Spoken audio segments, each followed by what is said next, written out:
Hello again, Kobo in Conversation listeners, and welcome to the third and final episode that we recorded live on stage at the 2022 Toronto International Festival of Authors. This event, called Beneath the Veneer, brought together novelists Naben Ruthnum, author of A Hero of Our Time, and André Forget, author of In the City of Pigs, for a discussion about the seemingly well-intentioned but often insidious narratives of so-called progress that permeate our modern times. Let's go now to the Harbourfront stage in downtown Toronto. I am Nathan Maharaj. I'm Director of Content Marketing for Rakuten Kobo and the producer and occasional host of the Kobo in Conversation podcast. I am delighted to be moderating this discussion about what lies beneath veneers with two novelists whose most recent novels engage with this topic brilliantly. André Forget is the author of In the City of Pigs, the story of a failed musician, Alexander Otkazov, who makes the extremely questionable decision to move from Montreal to Toronto, where he finds work as a classical music journalist who explores a borderline Eyes Wide Shut-esque underground and underwater avant-garde music scene. And to his immediate left, you will find Naben Ruthnum, the author of A Hero of Our Time, a darkly funny book about Osman Shah, an edutech startup employee whose contempt for himself is matched only by the contempt he imagines others have for him, especially his colleagues. Naben, Andre, welcome to TIFA. Good to be here. Thank you. Now, I have a bit of a tricky job to do here. You both know each other.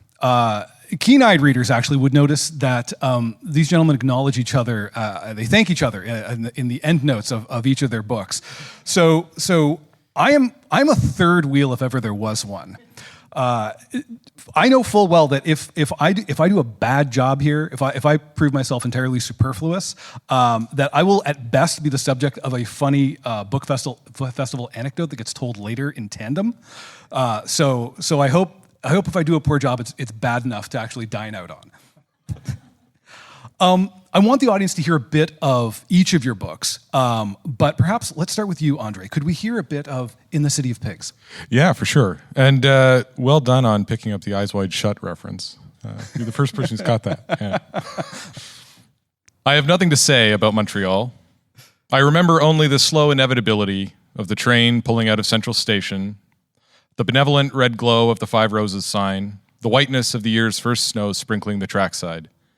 Montreal was a dream from which I awoke as we sped past the Lake of Two Mountains, a patchwork of brown nocturnal memories, a puddle of piss turning to steam on the sidewalk. Outside the window, dead fields lay under a dusting of snow so fine the darkness of the furrowed earth was still visible. It was the last day of November. Laptops snapped open around me, and my fellow passengers pulled up their spreadsheets and quarterly reports. I had no work to do. I turned to the window and listened to Glenn Gould's recording of the Brahms Intermezzi on my phone. I was in a sentimental mood, and nothing has ever been more sentimental than Gould's fingers landing on the opening chords of that E-flat major intermezzo. There was nothing outside the window but farmers' fields and ditches and forests. Occasionally a small town's asphalt roofs and dejected steeples passed by. The only indication we were leaving one unhappy province and entering another was the signposts. Towns named for polysyllabic saints gave way to towns named for colonial administrators. And yet, I couldn't look away. Montreal had died for me so the rest of the world could come alive. I hadn't been to Toronto in years, but the city had, over the past months, taken on a dense significance in my mind. This was not because of Gould and his delicate E-flat major intermezzo. Gould's Toronto had disappeared decades ago, buried under condo towers and chain pharmacies. If anything, the more or less complete erasure of the city Gould had known made it possible to imagine moving there. Toronto attracted me in direct proportion to the claustrophobia and disgust I felt walking the streets of Montreal. The city as it existed in my mind was an elaborate perversion, a glassy necropolis where skinny men in Tiger of Sweden suits ran free beneath a sky refracted in colored glass, a vulgar and frictionless place, a city that could now never produce a Gould. Alexander, your protagonist, he finds the decrepitude of the apartment he moves into reassuring. Though I sympathize, I wanted to ask why. Is it a particularly Toronto thing to be glad that your housing is falling apart? Well, I don't think too many Toronto renters are glad that their houses are falling apart, but Alexander is a loser. In his own mind, this is his defining quality, is that he's a loser. And his move to Toronto is out of a desire to stop being a loser, but he's also very comfortable being a loser. And so there's these two things pulling at him throughout the novel. Can he cease to be a loser, or does being a loser provide the sort of comfort that he actually wants? So I was playing around with that. I mean, I never lived in Montreal myself, so the decrepit apartments that I lived in were in Winnipeg and Halifax, and to a degree, moving to Toronto into a crappy apartment was, there was some comfort to that. It's familiar. Yeah. He's a pianist by training, Alexander, the loser, is. It's an interesting choice of instrument because he spends very little of the novel anywhere near a keyboard whatsoever. And it is an instrument that comes with a certain logistical and real estate requirements. Pianos no one incidentally has a piano at a party. No one whips out a piano around the campfire. Was there ever a point in the novel where perhaps he was an oboist, a flautist perhaps? Or was it always that he was going to be a musician whose ability to practice would be severely hampered by logistics? See, that's a really interesting take, and I hadn't thought about that at all. Now, in the world of classical music, as I've experienced it, there are two instruments that are kind of the I don't know what you would call them, like the ultimate instruments, and that's piano and violin, right? There are far more pianists and violinists than any other instrument. In classical music, obviously guitar, or in pop music or jazz, you would find a different breakdown. So piano is kind of the instrument you play if you're really trying to be the best. I shouldn't say that. I shouldn't cast aspersions on people who play other instruments. Obviously, people who play trombone are also dedicated to excellence. But I think it has that texture of being, this is the most competitive instrument in a highly competitive world of music. So he's shooting for the moon by trying to become a pianist in a way. And I wanted that detail in there because I think for people who come from a classical music background, that idea of the failed pianist would be recognizable, I suppose. He observes that he's filled with an incipient sense of dread by jobs that lack a very specific output or require a particular contribution. As a journalist, I guess he when he finds that work that he's maybe comfortable. I guess when his invoices get paid, that there's comfort that he's producing something. Why, to pick up on your earlier question and kind of expand it a bit, why was it important that he be a journalist and not just a musician out of work, struggling to find a place? Well, sometimes these decisions kind of make themselves when you're writing a book, right? So if you have a character who's a cop, then that allows that character to move through the world in a certain way, right? That's why we love cop shows. We, the collective culture, I suppose. I don't particularly like them. But if you have a police officer, then you have an immediate episodic thing. Every week there's a new thing. If you have a doctor, every week there's a new patient coming in, right? If you have a journalist, then this person's job is taking them out into the world. They're going out, they're encountering phenomena, they're leaving the office, they're covering stuff. So as a novelist, that immediately is appealing because it gives your character some sort of impetus to go out into the world and uncover the story. Whereas if the character, well, I can imagine an accountant, also uncovering all sorts of wonderful things, but I know less about accountancy than I do about journalism. So journalism is where I landed. So this is where I want to transition to talk to Naben a bit, because Osman's job, I'm not sure what he does. I may have missed a detail. That's possible, but he seems to, I think, share the sense of dread There's certainly a sense of dread percolating through the book. I wonder if he can label it as clearly as Alexander can, but before we talk too much around it, I hope you might read us a bit of a hero of our time. I have to be a bit uncouth and read it from my phone because I came ill-prepared. Certain stories are for wielding, not telling. I used to have one before it was taken away. It was more of a joke, a few lines of generic airport experience and television borrowings honed into a minor weapon for use in business situations. But I counted on it. The final time I used it was at the AAP conference in October 2018.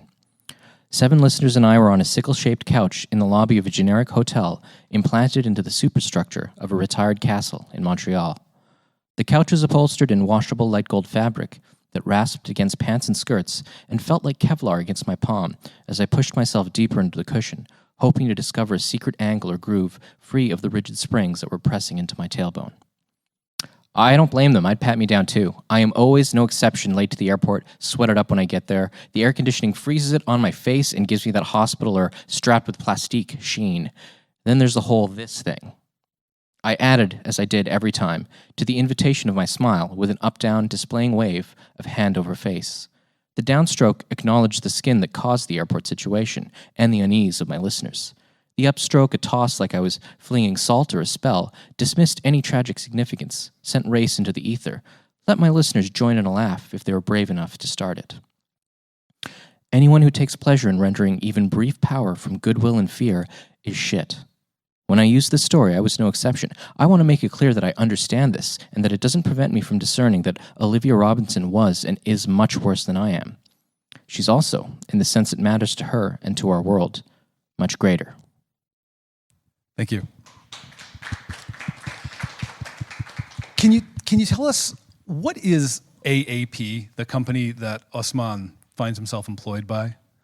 AAP is an educational technology company that is overhauling the way we learn for a new century, and it's going to really bring student learners into a new space of enriching the administrative departments. You guys and want in on private an donors investment to round, universities. right? This is a good pitch. It's basically it's a technology company that gloms onto the worst capitalist interests of an increasingly privatized higher education sphere.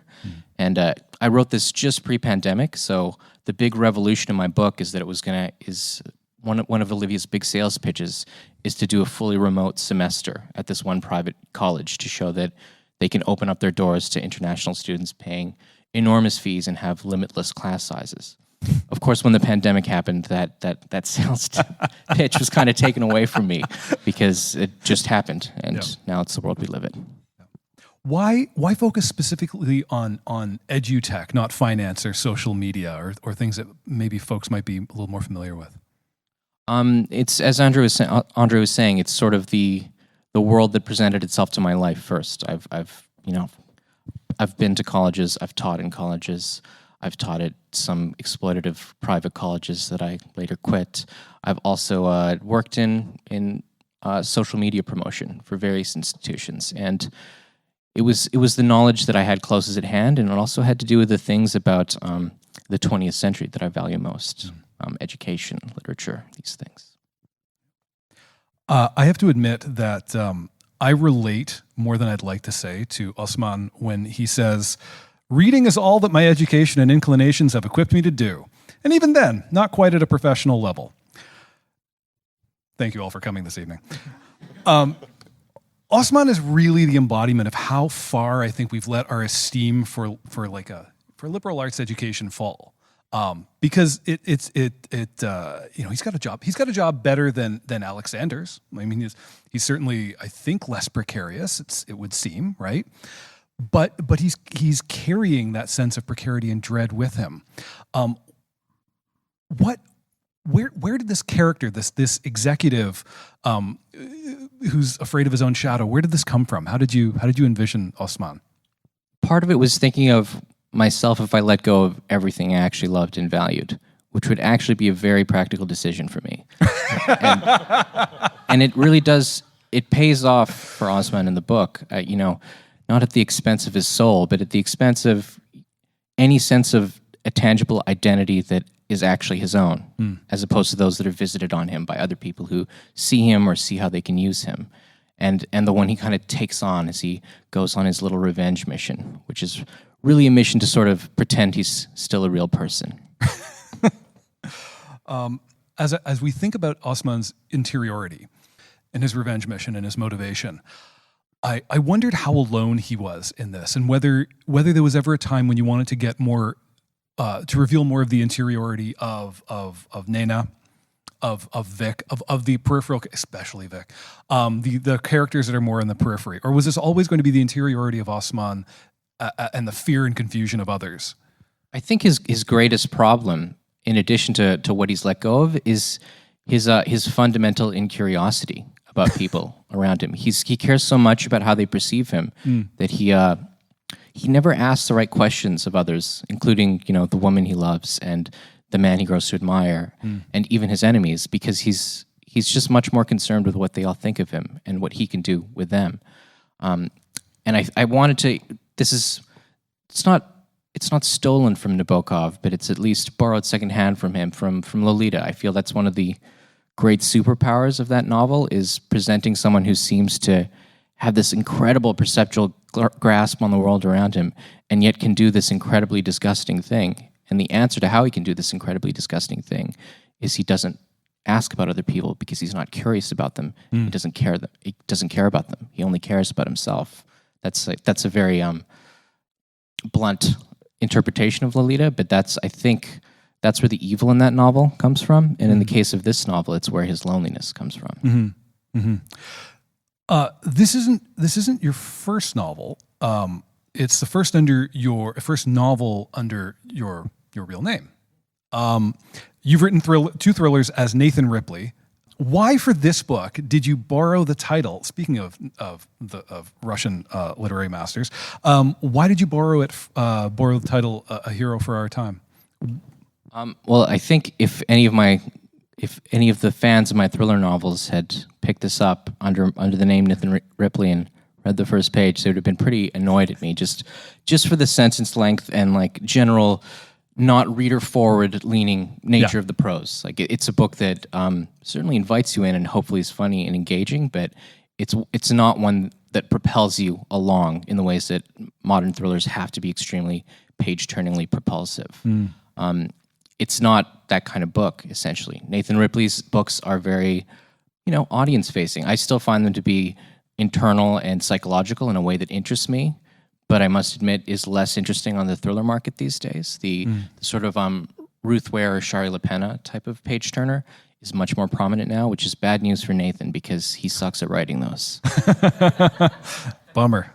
Did you see Osman as a kind of Byronic hero, or is he an anti-Byronic hero? I'm just wondering about the Lermontov borrowing. Yeah. That very much came from Lermontov's Hero of Our Time.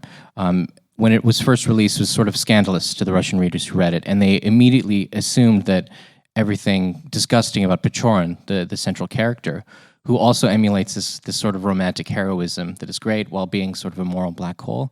They assume, like, Lermontov, that must be you. This book is about you, and you're disgusting. And in the introduction to the second edition, he said, this book is not about me, it's about you, the reader. And it's very much a reflection back to society. And I think I chose that title because, having a person of color protagonist who's crusading against a powerful white capitalist, that's a hero in a modern literary novel. But of course, it's a hero in discourse on the side of the politics of everybody in this room, I'm sure, because they're at a literary festival. I think what I wanted to do is really trouble that and say that despite the intentions, despite the goals perhaps being lofty in some way, it's still possible to have a fundamentally corrupt person who sees a lever to power in every possible situation. Yeah. On the subject of veneers, apparently the name of this session you've all come to see. Cleverness is a theme that I think comes up in both novels, whether explicitly or implied. Maybe reading them in tandem is what's got me thinking along these lines.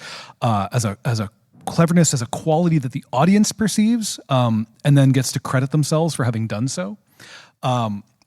it also damns the object of its application, right? Because clever is not a synonym for intelligent or wise. It's deliberately coming up short. It's a word that does that. That's its design. Andre, I wanted to ask if you can speak a bit about the aversion to cleverness in the music scene that Alexander participates in. There's a scene where cleverness, I think, is discussed briefly as an attractive thing to the masses, but less attractive to the discerning. Oh, are you referring to the scene with Sev and Alexander, and they've just seen an opera, and Sev is like, it was so clever. Yeah. They're getting to know each other a little bit that way. Yeah. Well, I think it's a very good question. Because to go back to Lermontov and A Hero of Our Time, I mean, that novel famously kind of originates the superfluous man, which becomes this kind of great theme in Russian literature throughout the 19th century, this idea of these people who have a role in public life but are completely disconnected from the public, from the idea of the public individual who is contributing in a meaningful way to their society. And I think both of our books, in a way, are books about superfluous men. And I think that their cleverness, because Osman is also a very kind of smart character who kind of sees through a lot of what's going on. I think Alexander is probably not as smart as Osman, but thinks he is. Right. And this idea of the knowing subject who encounters the world and can see through everything, understands everything, is jaded and cynical, feels like an extremely contemporary character. That this is kind of one of the major poses that is available to someone. You can't buy a house, you can't, get job security, you can't get your teeth fixed more than once every 5 years, but you can be clever. Right, and there's a kind of shallowness in the clever thing, and in that conversation that you're referring to, Sev is a singer, and Sev is one of the people in the book who has a reasonably healthy relationship with art. He doesn't put too much on the art. He doesn't ask the art to do things that it can't do. He has an awareness of his position in the world, and he's not untroubled by some elements of it, but I think on the whole is comfortable as who he is, in a way that Alexander absolutely is not.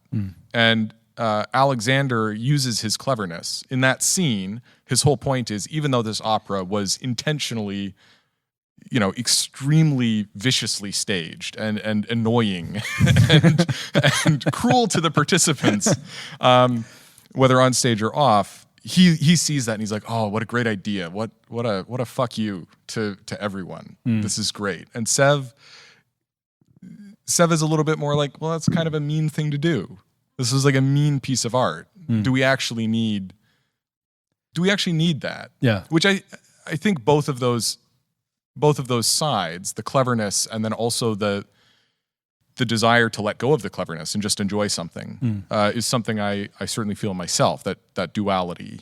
I feel that I don't think this, but I feel it, that to be intelligent means that you can't enjoy anything.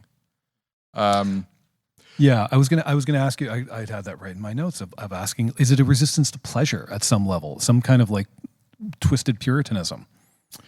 Absolutely, and I think Puritanism is a good word, right? Because he is kind of a puritanical figure. And if you said, Alexander, you're being a Puritan, he would be like, no, I'm not. Yeah, what are you talking about? But he certainly has that in there, and in a weird way, I think Osman.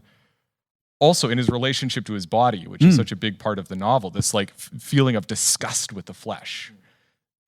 Is there a Puritanism there? Yeah, absolutely. I think it's also a sort of a Puritanism. It's sort of derived from the East. I would say it's probably the most like a traditional ethnic novel part of that book is his parents are, relative to him, really libertines, because his father especially has taken great pleasure in his life. And while Osman is definitely like a young brown man of his era, or so he thinks, or so he tries to be, he cannot take this pleasure. And part of that is his very displaced and bizarre rebellion against his father, but also his inability to have anything else that his father had, that big list of property that you just listed, that is generationally out of his grasp, but also the idea that he could choose what he wanted to do and what he wanted to be. And even in his case, what he could choose to look like or feel about how he looks. Right. Well, he's an interesting character in how he presents himself, because I got a sense that his sense of his brownness goes no deeper than what white people can see. He doesn't seem to think much about it beyond that. I mean, and it's right in the it's in the opening pages where he's telling this anecdote, and it falls apart because someone takes it seriously rather than holding it at arm's length, I think, as he designed it. And he's tripped up by that. There's also a lovely, and I have to get this verbatim, there's a lovely thing where he says, where Osman uses things like band t-shirts to place him in this, like a racial hierarchy. And he says, making his light westernized brownness pop. Oh, I think that's Nana, actually. Is it Nana saying that? Nana. Sorry, Nana is observing that of him. Okay. No, she's a Persian. She's Iranian. Yeah. An Iranian American. So she also has a strategic approach to race when she's, in this case, going to meet a hedge fund guy who's extremely powerful. So she wants to make him slightly uncomfortable, but also welcome with her New Order T-shirt. There we get the footnote. It was a New Order T-shirt. Okay, all right, awesome. Can you tell me a bit about that sense of brownness, of that surface level brownness? That I mean, it's particularly intriguing to me. I'm a mixed race person who presents frequently as white, so I get read as white, but I know what I am. I read your Curry book with like more skin in the game than a lot of the other readers. My favorite foods I know by scent and sight, but not by name. That kind of thing. So what I'm kind of asking about the genesis of this character who, yes, he's incurious about others, but he's also incurious about himself in this really interesting way, while also minding his presentation, putting a lot of energy into that. It's sort of arrived at externally. I guess like the intellectual idea behind it is that right now his brownness, his race, and the way he looks is interpreted as the fundamental fact of his existence, which defines everything he does, and also that fact is only one fact. It is not different for you or for me what that brownness means. Right. So it's sort of that's the hovering intellectual idea around this treatment of race. But for him himself, his parents are both people who, they're a different kind of immigrants too. There are immigrants who continually talk about the homeland where they came from, who go back every year, every 2 years, who'll always have a piece of themselves of there. And then there's ones who, when they emigrate, it's a happy thing for them. It purely an uncomplicated flight, I think. And I think there are a lot of South Asian immigrants who have that experience, and then generationally their children might feel that their parents are interpreting this wrong. That, no, like this is not how you're supposed to feel about where you came from. This is not how you're supposed to feel about where you ended up. And I think there's even a third category of brown people who simply move through life, from the subcontinent to here, and don't really think about it that much. They think about their lives in a very present and grounded way. Yep. And of course, racism can manifest in all sorts of ways in that, but it doesn't necessarily have to do with the past or with identity. It's about what you look like right now. And for Osman, who's found a niche in the world, like first in liberal arts and then in a tech industry job where his race is very much valued, he's found a way to sort of spin that racism and just use the external perception of himself as the way he feels about his race in a given situation. But yeah, he doesn't think about it, which I think is actually the most subversive thing about a Canadian novel by a brown guy that you can do right now. Right. Yeah. And he's contemptible. Like he's like He there's this curious thing that happens late in the book. I'm not spoiling anything. We're not going to do spoilers here. But I think what it gets at is I was thinking of W.B. Du Bois's concept of double consciousness, but rather than being highly exclusionary, which I think Du Bois was getting at, was like, am I allowed to be here? Am I behaving in a way that allows me to be here? But I'm also like, I'm actually still here, and I don't perceive myself outside of that. So there's the double consciousness I felt of the major brown characters in this book was less about belonging because there were capitalist forces that made them belong. You're part of our diversity and inclusion numbers, and you're on the right side of that. There was also the double consciousness was, how much of an interior life do you have? How much is there under the surface? And Osman turns out to have radically overestimated himself. That's right. And I think that sort of the trick of the race thinking in this book is you get it through the body, through that sort of thing that's also Puritanism.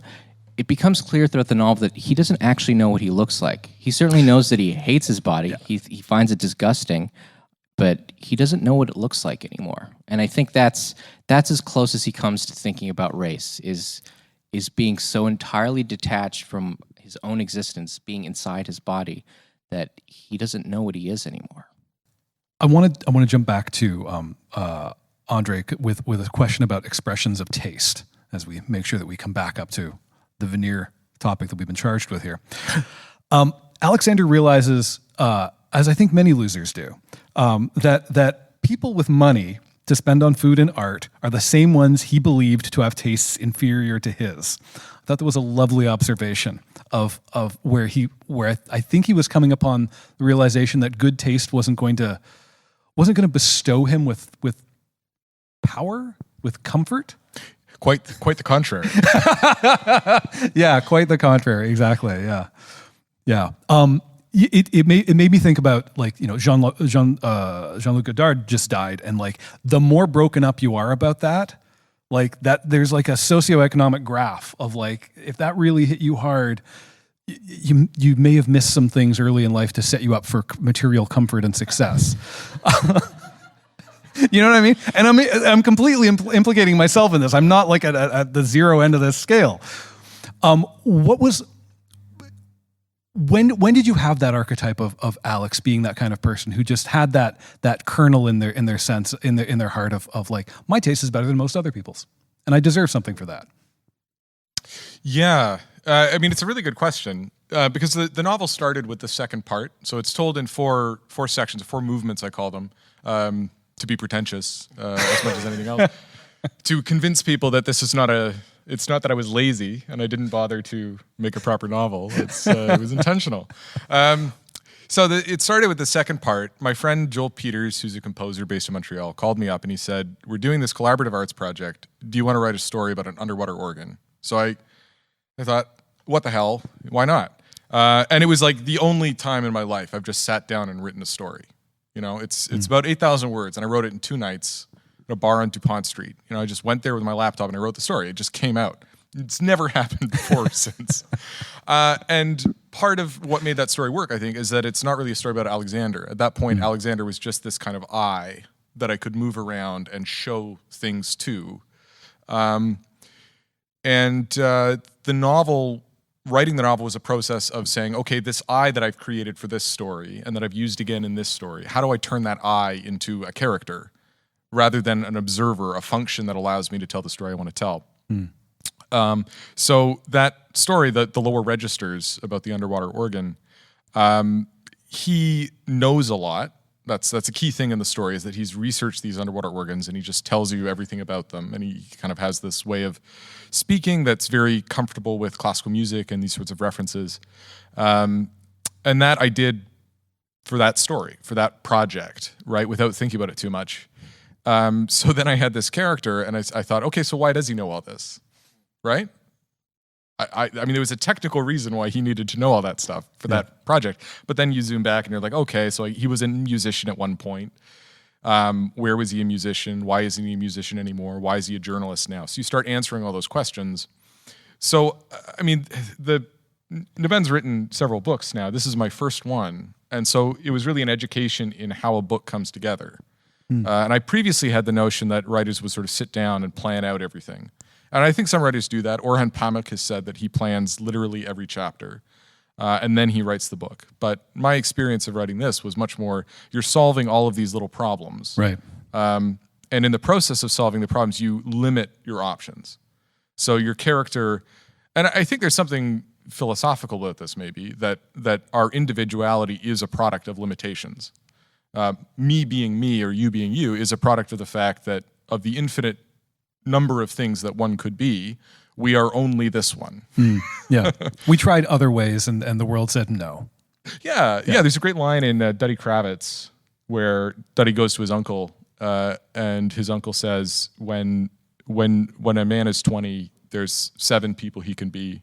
And by the time he's 25, there's only 2 because he's killed all the rest of them. And I think by the time he's 30, it'll just be 1. Yeah.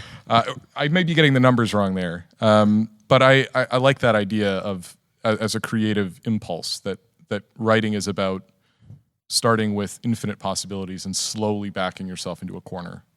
It's really interesting that you chose not to leap to only go forward from the lower registers, from that chapter about the hydroorganon. Yeah. Is that a hydroorganon? Yeah, you got it. It's got an umlaut and everything. It's very sophisticated.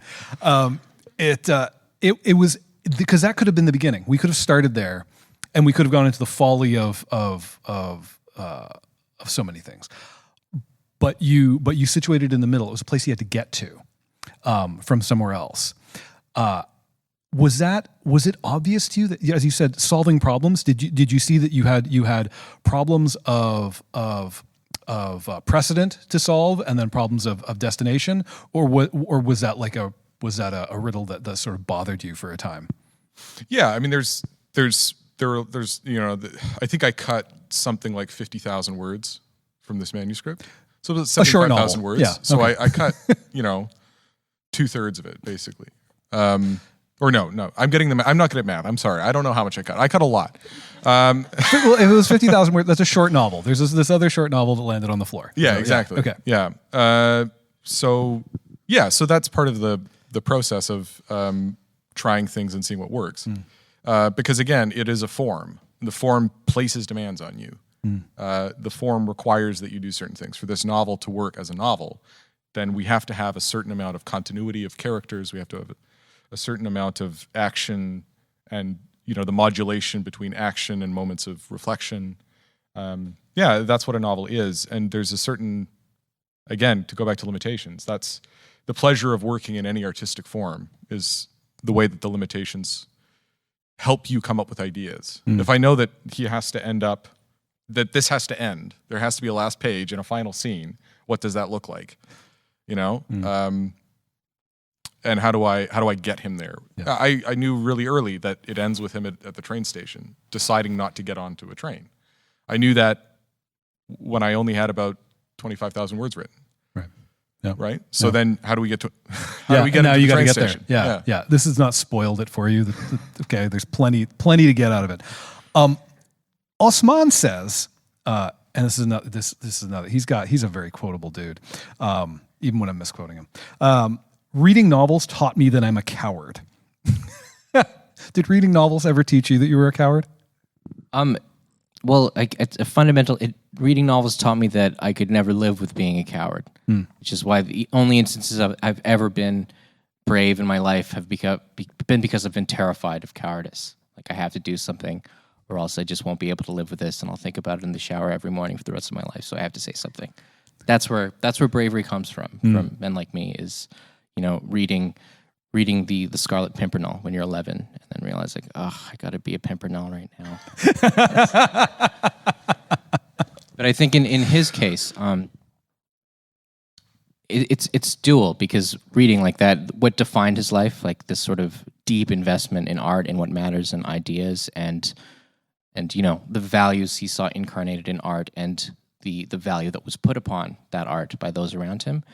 Abandoning that was an act of cowardice for him, deciding disguising it as a rebellion and deciding that this is not for me.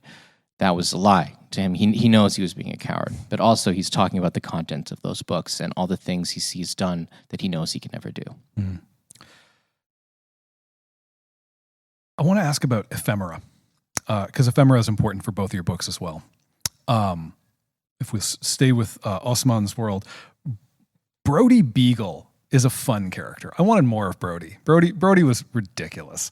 Brody Beagle being a dude who was a tech startup CEO guy who has billions of dollars, and he, what is it? He produces, like, everything he does is ephemera. Nothing is there's nothing substantial, but he owns things, and the things he owns, he's lost track.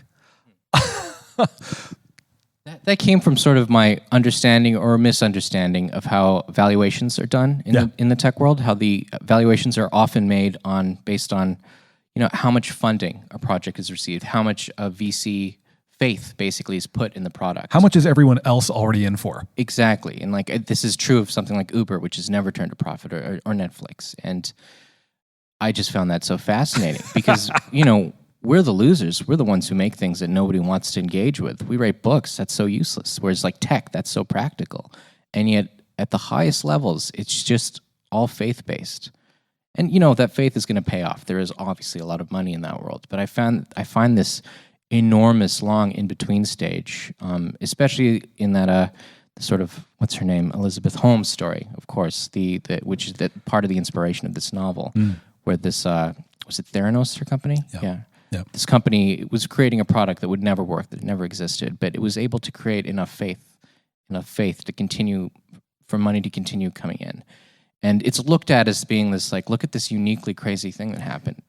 It's not a unique thing that happened. It's happening all the time at the highest levels. If you look at successful tech startup guys who are unicorns who got out having made $1 billion, if you look at the trail of dead product in companies in their background, it's pretty rare to find, that there isn't a kind of Theranos light in there somewhere. Yeah, right. I mean, the more Elon Musk talks, the more miraculous his wealth seems. I mean, that's a great. He's Bill Burr has pointed this out about Steve Jobs. It's he didn't actually make anything. He pointed at people and got them to make them for him.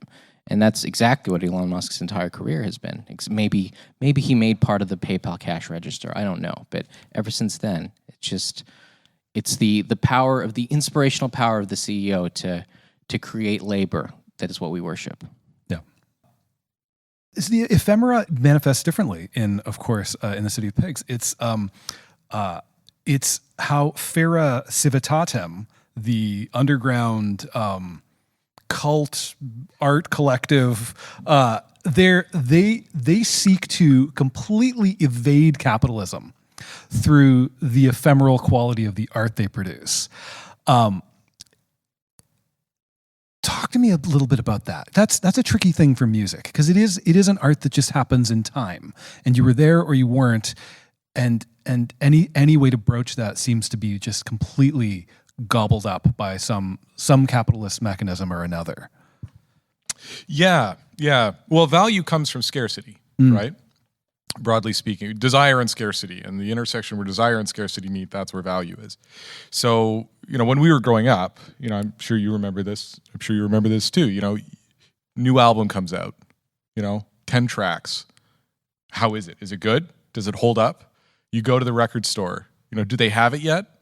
And you happily pay your $15 or $10 or whatever it is, and you bring it home and you sit down, you listen to it, and you listen to it again. And this is so precious, this experience, right? And every one of those tracks, becomes your friend, if it's a good album. And if it's a bad album, there's this feeling of betrayal. or worse, it becomes your friend anyway. Right, because you only have so many albums, right? And we don't live in that world anymore because I have Spotify and I can just look up any song. And I can listen to it. And there's absolutely, the number of limitations has been removed, which is the promise of this technology. But what does that do to value? I think it creates a problem for value because when you remove these limitations, then you change the fundamental relationship that the person has. So if you take that to its logical conclusion, you say, well, what would be the most valuable music? Under that rubric, it would be the music that is only ever performed once in one place, is not written down, is not recorded, never happens again. Right. One step removed from the Wu-Tang album that Martin Shkreli bought that nobody gets to hear. Right. Yeah. And so there's a lot of other stuff going on. They're also doing, they're basically raves, classical music raves. So they're trying to create these intense experiences. But as music, that's kind of the thing that I think the people who create these are going after. Now, that's where the rubber hits the road in the novel, is that how do you actually create all this stuff? Well, someone needs to be footing the bill. Someone needs to be ponying up, because if it's only created once and it only exists in this very precious space, well, musicians aren't going to want to do it because they can't put their name on it because these things are illegal. So they're not getting any clout for for being in that famous show because they can't admit that they were in it. And there's no product that could be sold. I think they sell tickets so you can get in, but it's not a way to build a career, right? So to me, that's a very pure ideal of art. Like that's decommodified art. That's art that really does not exist in a marketplace the way most art does these days. But then that creates this complicated relationship, let's say, with the people who can actually put some money behind this project. Well, so I love that exists in the same novel as the hydro-organon, which is a capital-intensive undertaking. It's this gigantic musical instrument that makes music that nobody can hear, that defies all experiential data. I mean, Alexander can't write really about. He's got to write about his story winds up being about the capital outlay, about the logistics, about the stuffness of it, because he can't write about the music. He writes about the bubbles coming out of the pipes, I guess, is all he's got there. I find that remarkable because these two things exist in the same novel, and especially as you describe writing it, it really seems like a kind of a real eureka to come up with this cult of ephemeral music after you've been weighed down. After the core of the story is this work of steel buried in seawater. Was it like an outside thing? Was there something in the world where you thought, well, that's an interesting thing I might throw into my book, or did you have to grow that organically? The hydro-organon? No, the cult. The cult. Well, I've always loved that stuff. I've always loved the idea of just weirdos doing stuff in a very inaccessible way, underground. That whole idea, it does something for me. Okay. And a lot of books that I love are kind of about that, right? Yeah. About these kind of weird groups that are secretive. Yeah. And I think there's an element to which I'm attracted to it also because we live in such a public age. Especially for art, that being an artist is about being a public figure or trying to become one, right? You have to be on Twitter. Yep. You're not going to sell books if you're not on Twitter. You have to be on Instagram. So I'm drawn to that, and because I'm a good soldier in that sense. I'm on Twitter. I'll tweet about my book. I'll try to get people to come to an event like this. Well done, by the way. Good for my career. I retweeted it. It was great. But because I'm doing that, I'm perversely drawn to the inverse of that, which would be someone writing a book and then only distributing it to their friends as a PDF, and refusing to be public in any way about it. And I think these cultists are kind of, they're not quite that far, but they're moving towards that. Yusuf Raha, who's an Egyptian writer, has a great novel called The Crocodiles, which is about this secret group of poets in Cairo. That I read it after I started this book, but it was really hit the sweet spot for me. Yeah. Okay, I gotta ask about rockabilly music, guys, because it was as a person who had to read both your books in relatively short order, it was stunning to me to find rockabilly music showing up not once but twice. To have each of you addressing it. Tell me about what was the play there? Well, that wasn't me. That's him. That's the character Osman. Of course, he was just. I think it's in particular.